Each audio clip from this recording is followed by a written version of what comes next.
Amazing grace, how sweet the sound that saved a wretch like me. Hi, and welcome to Straight Talk About God video. I'm Jack. Why the pyramid? Why the pyramid? Well, after doing a video what the civilization of the earth must have been like before the flood, I thought it'd be interesting to ask why about the pyramid in general and some of the features inside the pyramid. Why are they there? The pyramid has been called the Bible in stone. Now, most Bible students know or come to believe that everything in the Bible was put there by God for a reason. It wasn't just random, right? Because He wants us to know what He wants of us, right? And I believe the same is true for all of God's creations. It's God in the details, not the devil, right? The solar zodiac has been called the Bible in the stars. Right? See, 48, not 12, 48 constellations tell the various parts of the story of Jesus, God's people, the Israelites, and the results. Right? All the features contribute to that story. Okay, the pyramid. Why did God have Enoch and some angels build the pyramid? What does God want us to know? He wants us to see the history of the Israelites and Jesus, and how they interact and what the results are. Same as the zodiac, right?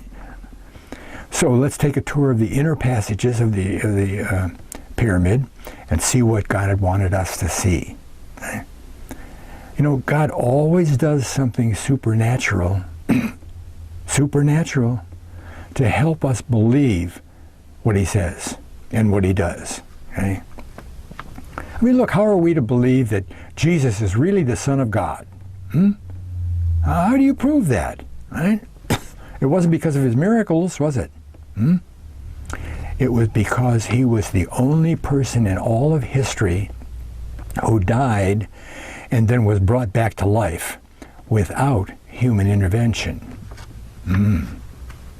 And God does the same thing with the passages of the inner passages of the pyramid. Right? The pyramid was built before the flood. All right, before the flood. And as I mentioned in the other video called Before the Flood, one historian said that the sons of Seth, knowing a cataclysm was coming, built 2 monuments to preserve the knowledge of the earth. That's what it was, right? And one of them was the pyramid. But there's a prophetic timeline. There's prophecy in the pyramid. It's contained in the passages, okay? And it contains dates that start after the flood. This is going to happen, whatever date was. But how are we supposed to find those dates? You know, if you go in, you get inside personally inside the pyramid, you don't see any dates.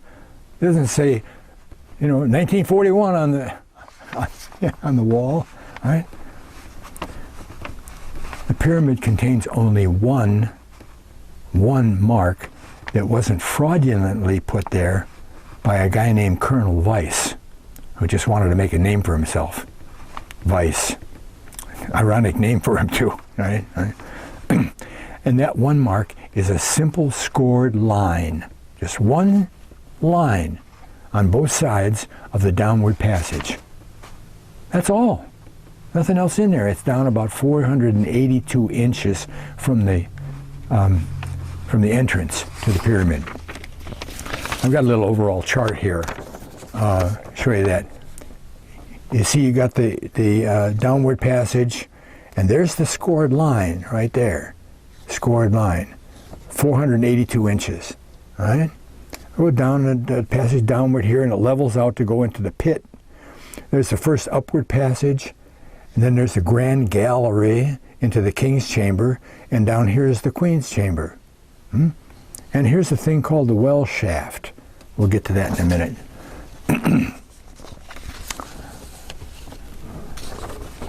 Oh, and let me stop here and tell you again about the measurements, how the measurements are taken.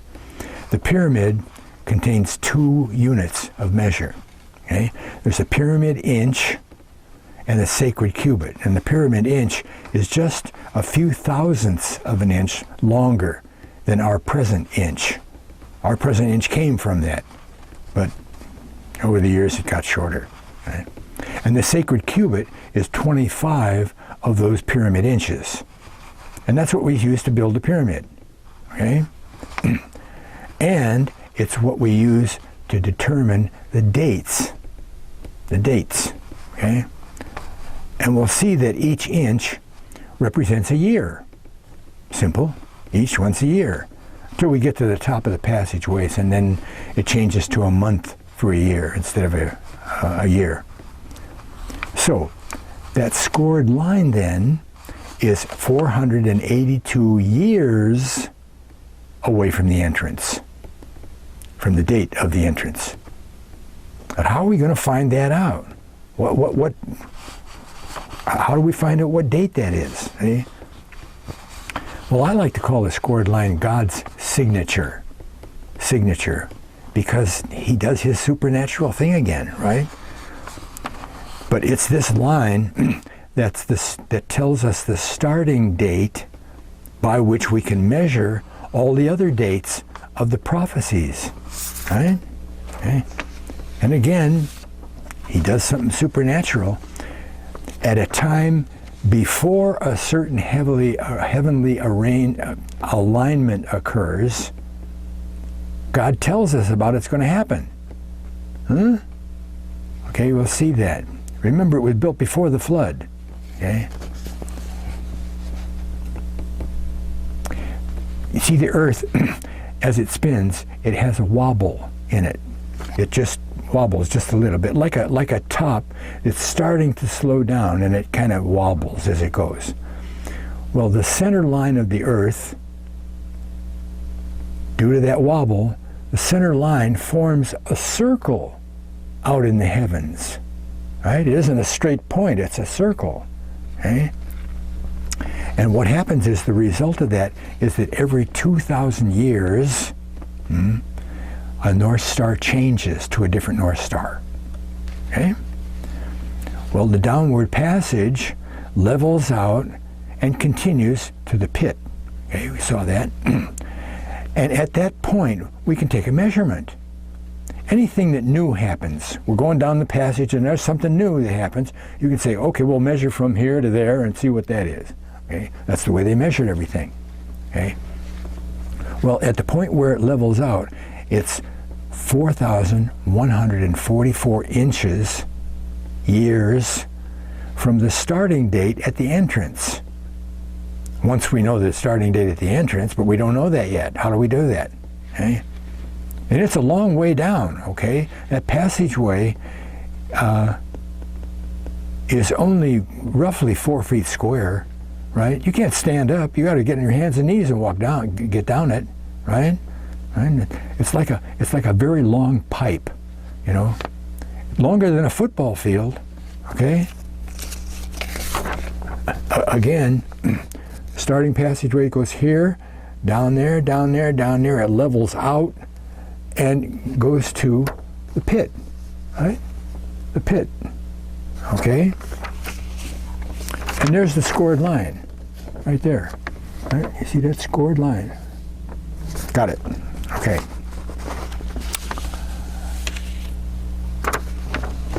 Well, because the pyramid is oriented just a few seconds off of true north, okay? Just a few seconds.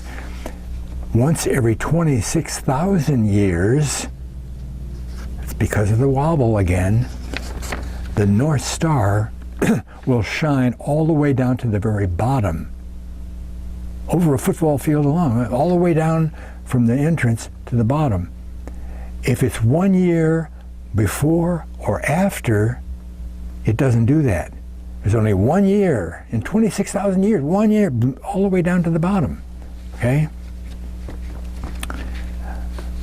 When the dragon star, which was called Thuban, was the North Star, centuries, millennia ago, okay, it shone all the way down to the bottom of that passageway in 1 year.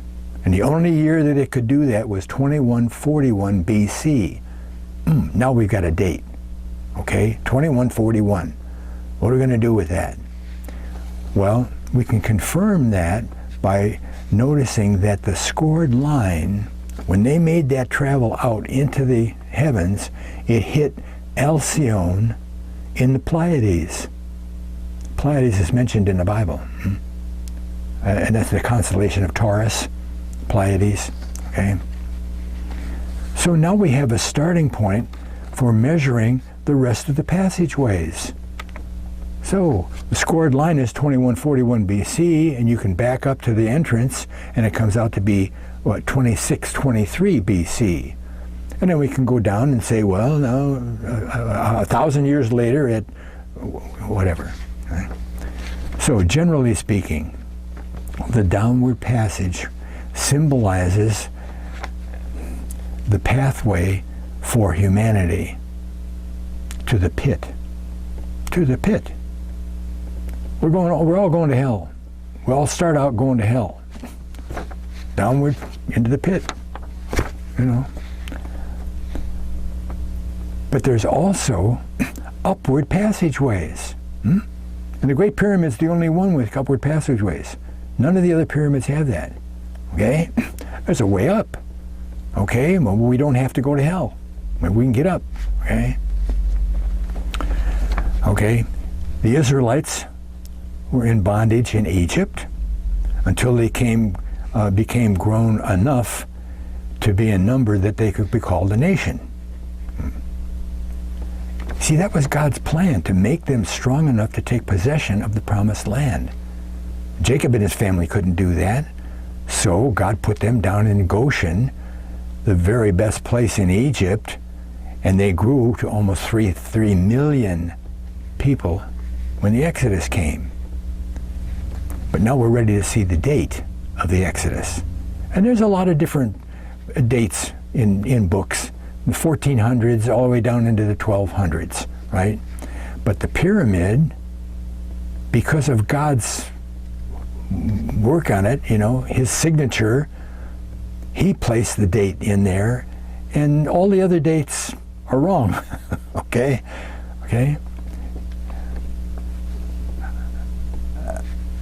Okay, as we go down toward the pit, we get to the start of the upward passageway.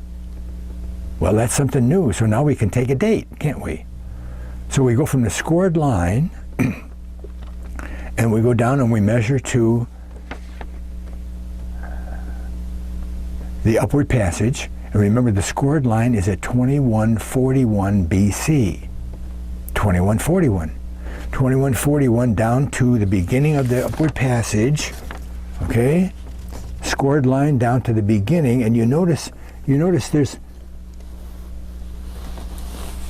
a little bit of the downward passage, or the upward passage opening up there before that black area, okay?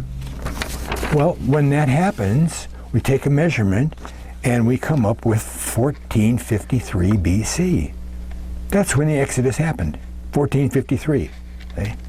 So at the point that the Israelites were ready to travel upward out of Egypt's bondage and eventually to salvation. Oh boy, God made a way up. But you remember that black part there? See, God had to tell the Israelites that the way up in that that way, that the particular type of way that was, that way up, would not result in their salvation. But in order to make sure that they knew that they couldn't get up there, he put in that black area there that you saw, right? That black area, right there, there's 3 granite plugs that he put down in there. You can't get up there. He said, whoa, there's a passageway. What? Huh?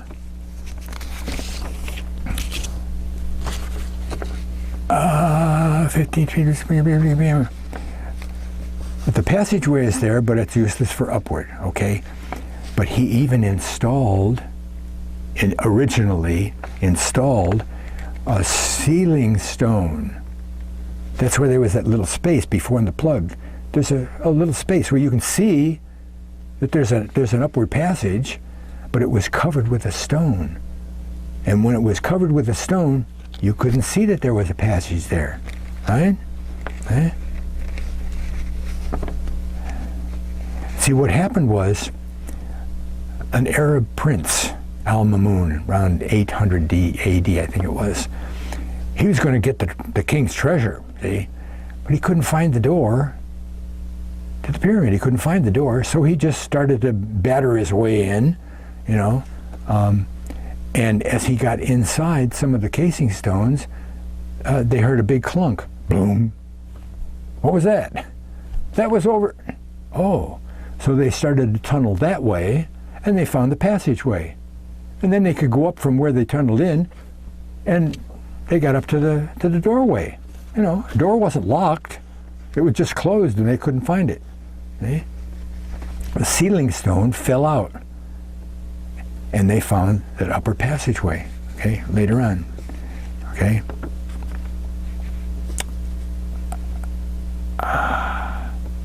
And I think there was another reason why God put that in there, because if someone did find the door, I mean, they could open it, you know, it was made so that it would open. They'd go in and they'd start on the way down the passage and they'd say, oh boy, we're going to find the king's treasure here, see? Just like all the other pyramids. Huh? Go down to the pit. Okay. Well, the coffin down there, and they didn't see the upward passageway because the stone was there. Right? They get down to the bottom, it levels out and it goes into the pit, and they look in the pit and there's nothing around. There's nothing there. Say, well, nothing happening here. Move along, right? And they go away, right? Well, an interesting date that occurs at the place on the downward passage where it levels out. See, the passage changes and it goes level. So you say, oh, take a date. So they date from 23, whatever, or 2141 down, the number of inches, and it comes out to be the date of 1521 AD.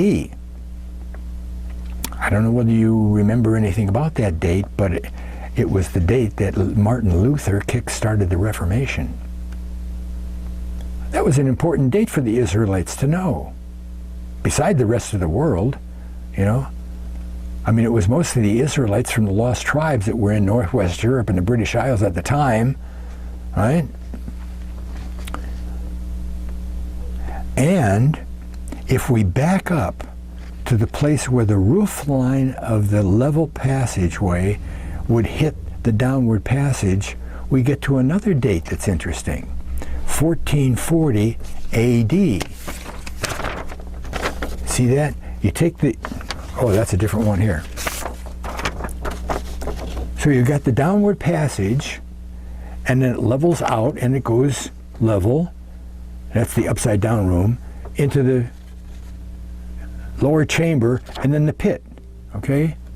But if you take the level passageway where it hits there, the downward passage measures to that to 1521 AD. But if you go back up where the roof line of the passage would hit the downward passage, that's where the 1440 is. And this upside down room has a bad, it's not smooth like the rest of the passage. Some weird bad stuff happened there in the 1700s. It was the French and the United States Revolution and other revolutions in the 1700s. Who knew that?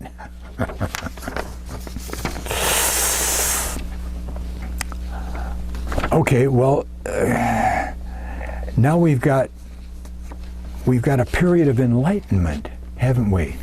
Because in 1440, that's when the printing press came in. Ah. And what's the first thing that Gutenberg printed?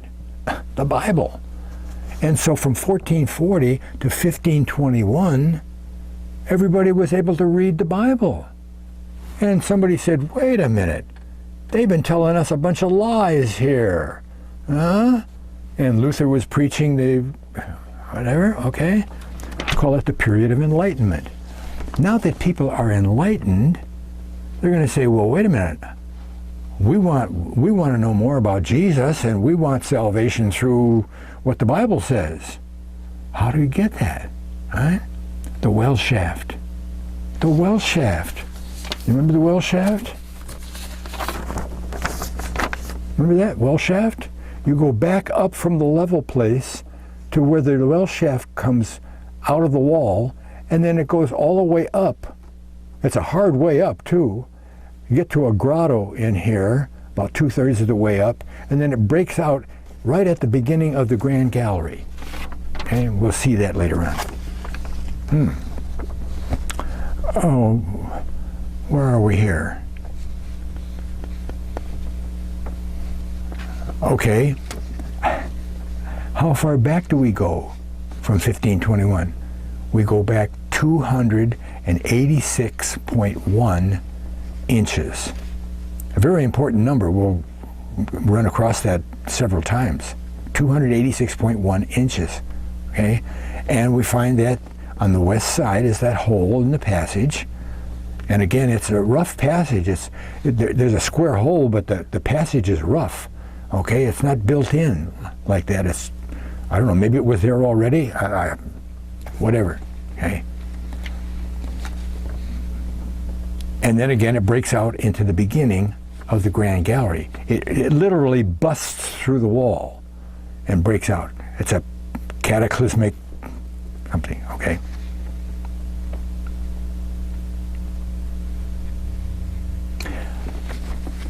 Oh, but now we're at the top of the lower passage, and we can measure from the beginning of the passage up at 1453 BC up to where the Grand Gallery starts. The line is another place we can measure. Okay, great.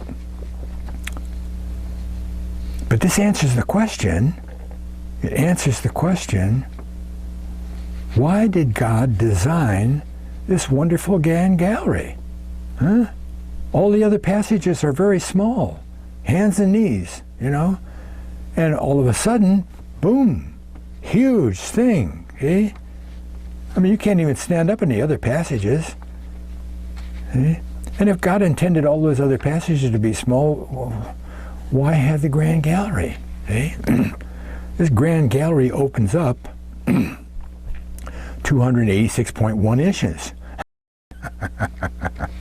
See, that's come to be called the rectification factor. It rectifies something that wasn't okay.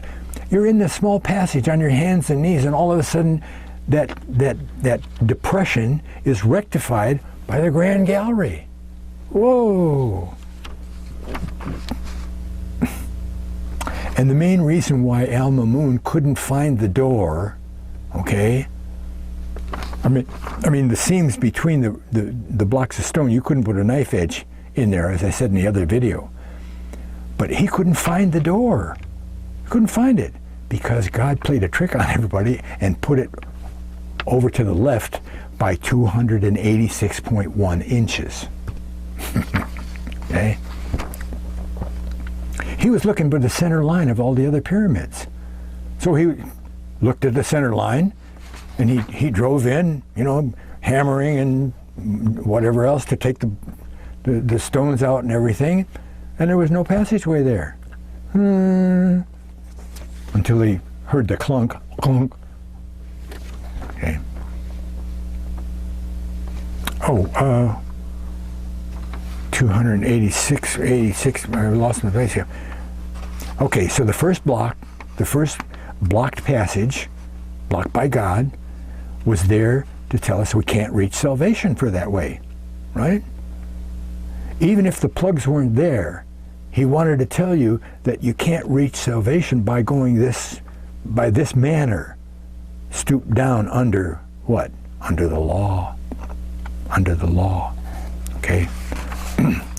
The Grand Gallery leads right up to King's Chamber and salvation. Okay? And what is the date at the end of that blocked passage? The line of the Grand Gallery coming down. 33 AD. The date of the resurrection. 33 AD. Okay? That's the date of the new covenant that Jeremiah tells us that God is going to make with Israel. This is the covenant I'll make with Israel. The new covenant. Not like the old one. 33 AD. Right? With the resurrection. The well shaft is the Christian experience. It's a rough way up, right? And it leads to Christ, right? Comes out right at 33 AD, okay? And notice, again, it's not an easy trip up there. You know, God even put a small grotto in there for we catch our breath before we go out and bust out through the wall, right? But you know, there's always people who don't believe even what they see. Well, I'm not going to believe that. And then they try to make up a way that they can go. You know, do-it-yourself salvation, right? But that's where the Queen's Chamber comes in. The Queen's Chamber. Another bunch of interesting stuff here. We get to the top of that first passage. There are two ways to go. One way is the Grand Gallery up into the King's Chamber, but we also can level straight out and go straight into the passage that leads to the Queen's Chamber. Queen's Chamber, remember that? See? Grand Gallery, level, Queen's Chamber. Okay.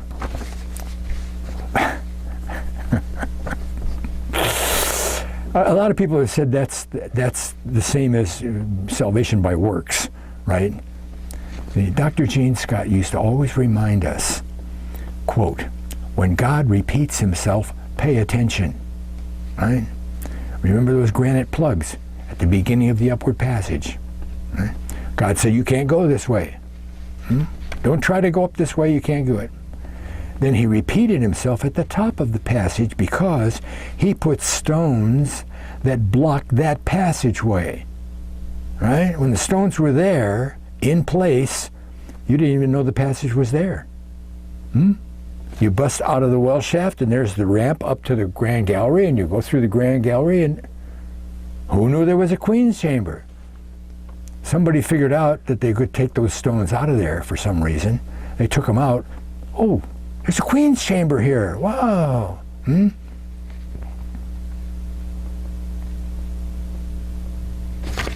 Again, maybe you can make this out. I just kind of put this together here. There's the upward passage, right? The upward passage, and there's the stones in place. They take those out of there, and now you've got another passage that goes in here. Okay? And notice there's a step that goes down 20 inches, okay, when you go into the Queen's Chamber.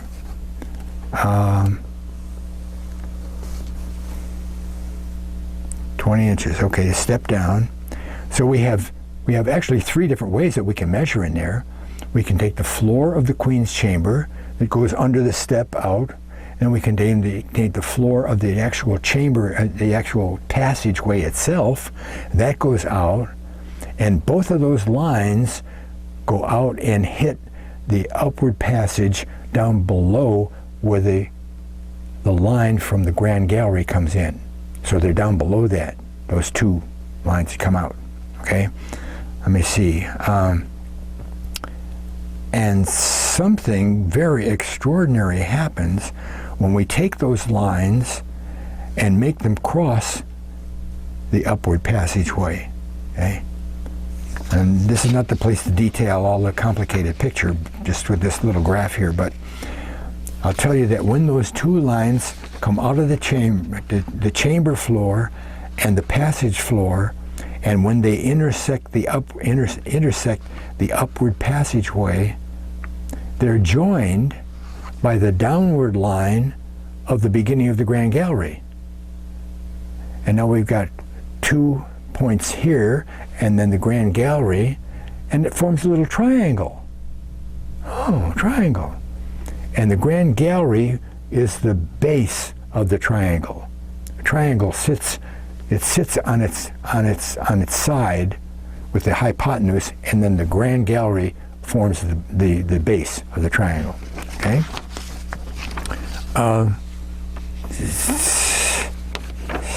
Now the top of the triangle, the base of the triangle, is the line of the Grand Gallery, and we already know what date that is. 33 AD, right? Because that's the date at the very end of the upward passage, 33 AD. But the line that comes from the floor of the Queen's chamber and hits the upward passageway, hits the upward passage at 2 BC. That's when Jesus was born, 2 BC. 2 BC to 33 AD. They call it the Christ Triangle. See if you can see that again here. You see the Queen's chamber flooring comes out, and it hits right there, right? And the passageway flooring comes out, and it hits there. The line from the Grand Gallery comes down and forms the base of that triangle. And the point of the triangle that would be formed by the line of the passage, it's not the passage itself on the way up, it's the line, the same line that the passage takes, forms that triangle, the Christ triangle. But that's not all, because when you extend this floor line out and it hits the Grand Gallery line, there's a little triangle formed in there. It's the ministry of Paul.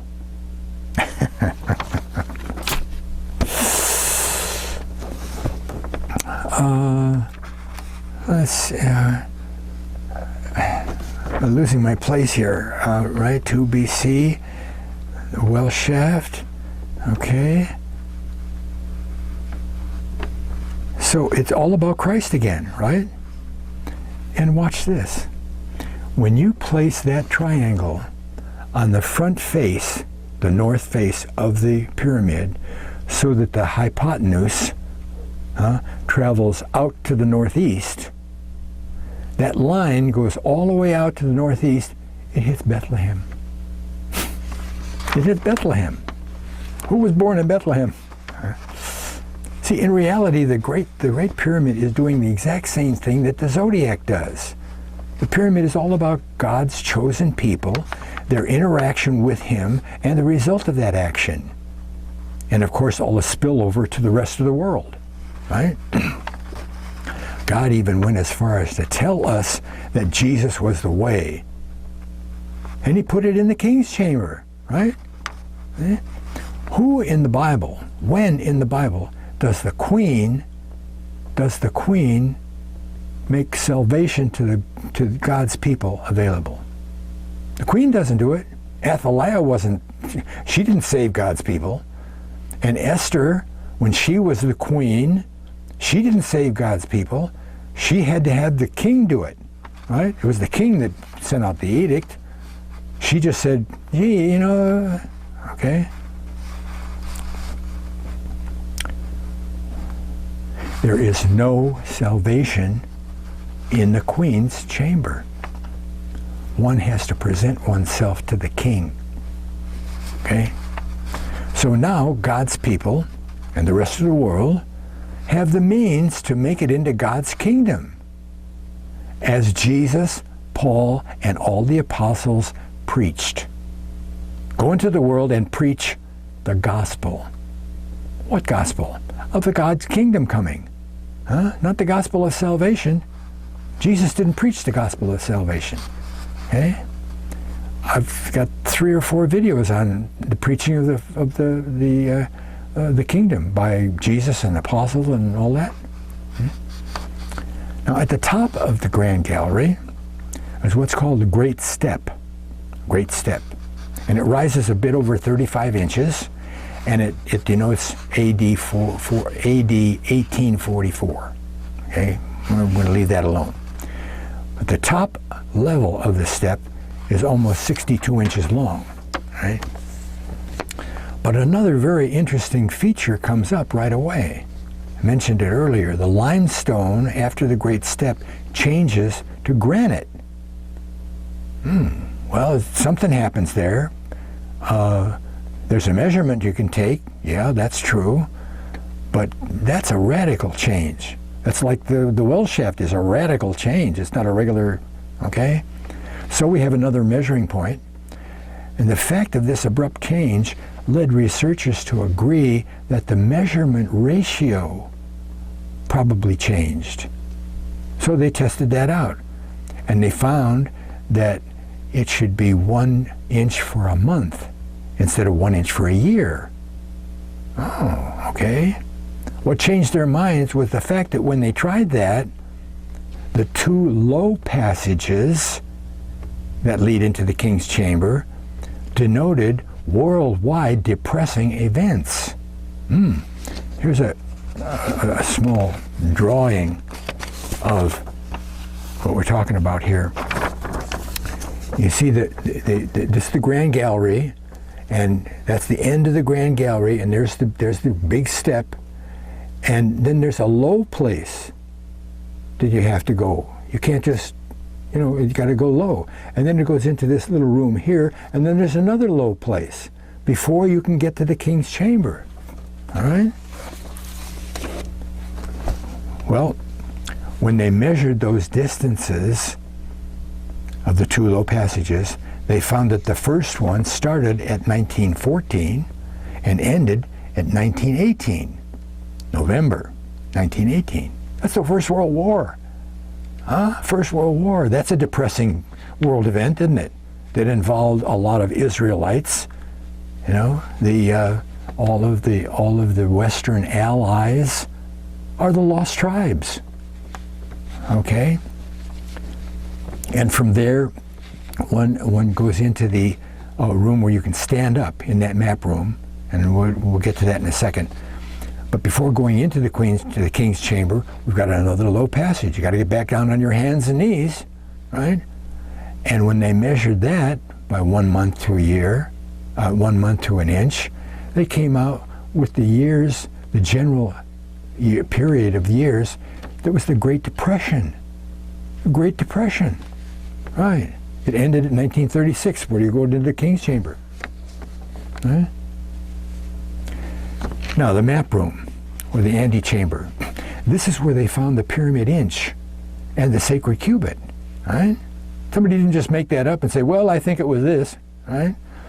Installed between the walls of the room is a big granite leaf from wall to wall. Right? And this leaf contains another one of those different items like the scored line. It's a boss. Something sticks out from the leaf, okay? That boss is roughly the shape of a horseshoe. A horseshoe, okay? It's exactly 1 pyramid inch off the face of the leaf.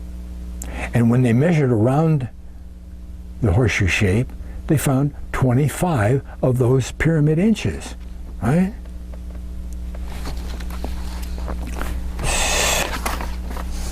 Oh, here it is here.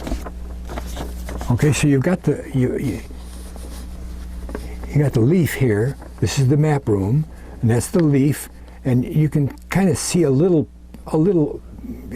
dot in there, and that's the boss. You can go under that, stand up again, or go into the lower passageway again. Okay.